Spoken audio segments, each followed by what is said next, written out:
All right, welcome to Create and Sip Studios introductory class on preparing your 12 by 12 wood signs. We're going to take the materials that you have in either a kit that you bought from me, or perhaps that you've acquired all of the materials on your own and you've ordered just a stencil from me in the wood.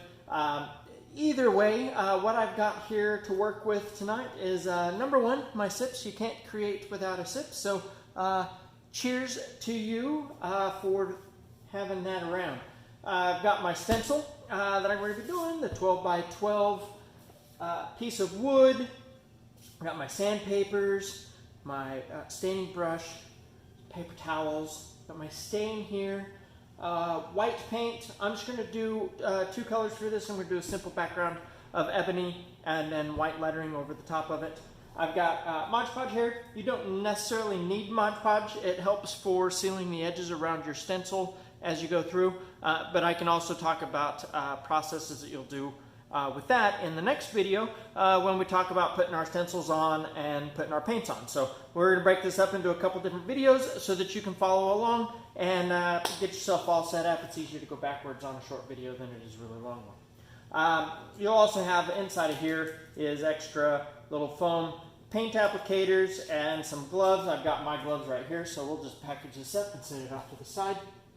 If you bought a kit from me, you'll probably be having your paints in these little kits right here, so I'm not sending them out in these great big 2-ounce things when all you need is like maybe a ½ an ounce of paint in through there to apply your design.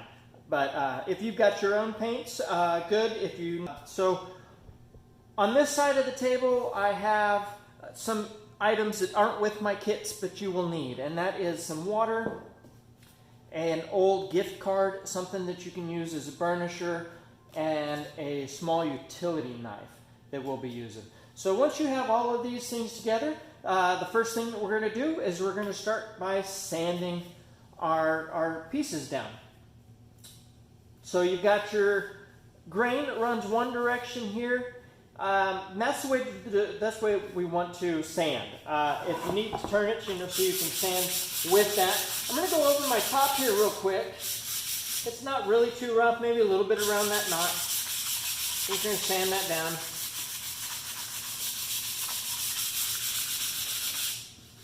And if you've got something that you can use as a block, to set inside of there, I wouldn't recommend using this thing, but if you've got something, you can get the idea. So I'm going to sand that down, going with the grain. If you go against the grain when you put your stain on, what you'll get is those scratches will show through with the stain.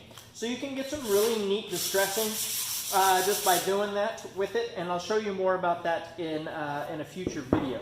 So I've got some rough cut edges here. I'm going to take and knock those.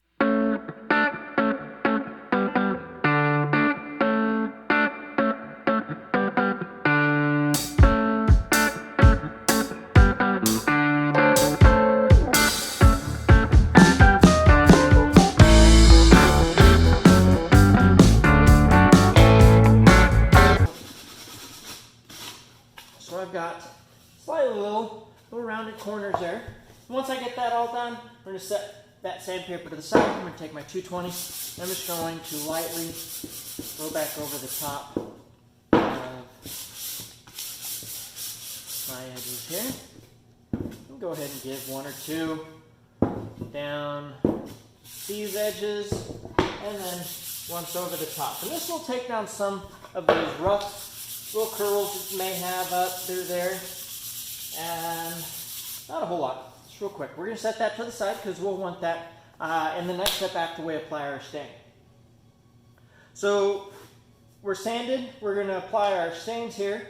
I'm going to take a paper towel and I'm going to dust that off and dust off all of my edges. And then dust the area around me off. That way I don't have to worry about any dust getting in my stain later on. Okay, so I'm going to set that off to the side. Next we can put on our gloves here. As I said before, I'm going to go with the ebony stain, which I have up at the top here. I'm going to have to give it a stir before I use it. And then my paints I'm going to use is the stencil and the white paint on top of it. Make that moon all bright. So I've got my brush here that I'm going to be using, a little foam brush.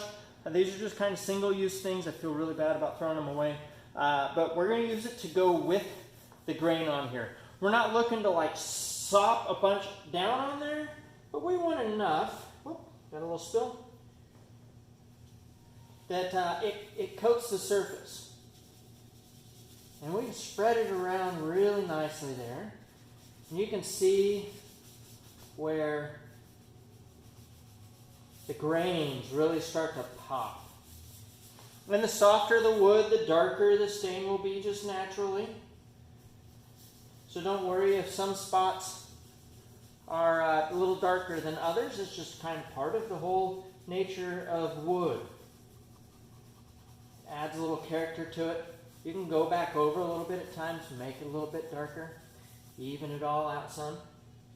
So I'm letting it pool up a little bit on here. I don't want a lot. So you can see I'm flinging paint or stain around. And this is just a water-based paint that I've added water to. So it's a non-toxic, non-odor, so it's odorless stain. And I'm going to brush that around. And I'm going to let that set for just a little bit. And while I wait for that, I can go around and start on my edges.